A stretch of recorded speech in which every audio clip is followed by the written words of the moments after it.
Olá, sou Carlos McCord, amigo de Jesus Cristo. Eu estou no Instituto Jesus Cristo aqui em São José dos Campos. Espero que você esteja pronto para mais uma leitura do livro O Caminho, do E. Stanley Jones, um homem que tem impactado muito a minha vida.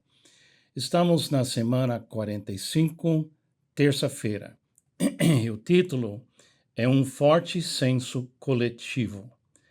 Um forte senso coletivo. Ele está falando da igreja.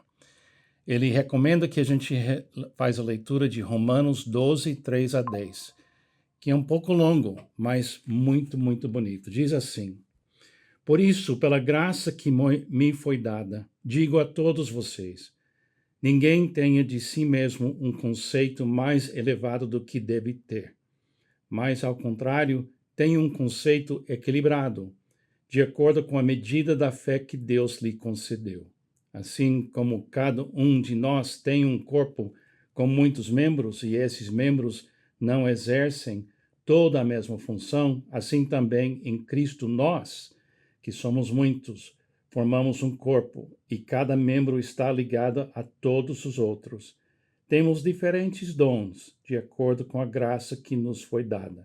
Se alguém tem o dom de profetizar, use-o na proporção da sua fé. Se o seu dom é servir, sirva. Se é ensinar, ensine. Se é dar ânimo, que assim faça. Se é contribuir, que contribua generosamente. Se é exercer liderança, que a exerça com zelo. Se é mostrar misericórdia, que o faça com alegria. O amor deve ser sincero. Odeiem o que é mal. Apeguem-se ao que é bom. Dediquem-se uns aos outros com amor fraternal. Prefiram dar honra aos outros mais do que a si próprios. Lindo, é? Muito, muito lindo. Um forte senso coletivo. Vamos ver agora com Stanley Jones o que ele está dizendo. Notamos ontem que Barnabé trouxe seu grande espírito para a igreja em Antioquia. Ele também o trouxe para Paulo. Quando viu esse tipo de igreja cristã, ele disse a si mesmo: é para esse lugar que devo trazer o jovem Saulo. Então Barnabé foi a Tarso procurá-lo. Atos 11, 25. Trazer Saulo a Antioquia foi um golpe de mestre de um gênio cristão, pois determinou a natureza do cristianismo que se espalhou dali na pessoa do Paulo. A natureza de Saulo foi transformada por Antioquia. Assim, o seu nome passou a ser Paulo. O selo de Antioquia estava sobre ele. Agora, devemos observar as marcas da igreja cristã. Número 1. Havia um forte senso coletivo. Paulo e Barnabé foram os hóspedes da igreja durante um ano inteiro. Hóspedes da igreja, não de pessoas. Enquanto adoravam o Senhor e jejuavam, disse o Espírito Santo: Separem-me Barnabé e Saulo para a obra que os tenho chamado. Atos 3 e 2. Eles estavam tão unidos que o Espírito Santo podia falar a toda a igreja e guiá-la. Eles não eram um grupo de adoradores, mas um corpo, um organismo do Espírito Santo.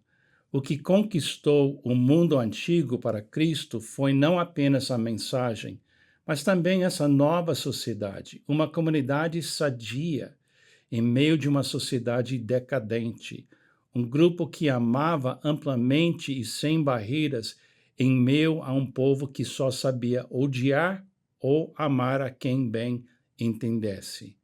A nova sociedade tinha fé, esperança e coragem em meio a uma sociedade que havia perdido a coragem e a esperança. O autor, chamado Sidney Cave, disse: os primeiros pregadores do cristianismo não podiam se acostumar com a maravilha do evangelho, nem com a maravilha que era a igreja. Homens e mulheres se amontoavam nessa sociedade sadia por causa da salvação e também por causa da segurança mental, espiritual e social.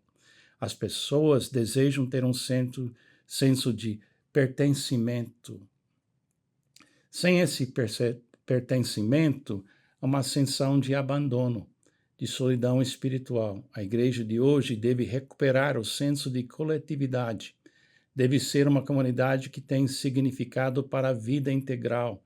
As pessoas que pertencem a ela devem pertencer a algo cujos significados sejam presentes e finais. Agora, a oração do Stanley Jones. Ó Espírito Santo, habita em nós, pelo teu poder e pela tua vida, para que possamos ter o senso de união, o sentimento de que quando alguém está ferido, todos estão feridos, e de que quando alguém se alegra, todos se alegram. Dá-nos o senso de um só corpo. Amém. Afirmação do dia. Ajuda-nos neste dia, como grupo, não apenas a falar sobre o reino de Deus, mas também ser o reino de Deus em menor escala. Que lindo, hein? Eu tenho passado toda a minha vida com acesso a igrejas, por todo canto, nos Estados Unidos, aqui no Brasil, na Europa. A igreja existe. Mas tinha uma época que a igreja nasceu. E quando ela nasceu, como ele está descrevendo, era uma libertação. Algo que não existiu. Um lugar de união, de amor, de conforto, de vida.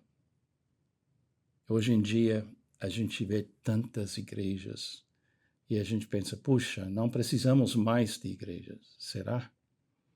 Será? Cada igreja, para mim, é um milagre de Deus. É um refúgio, é um lugar do amor.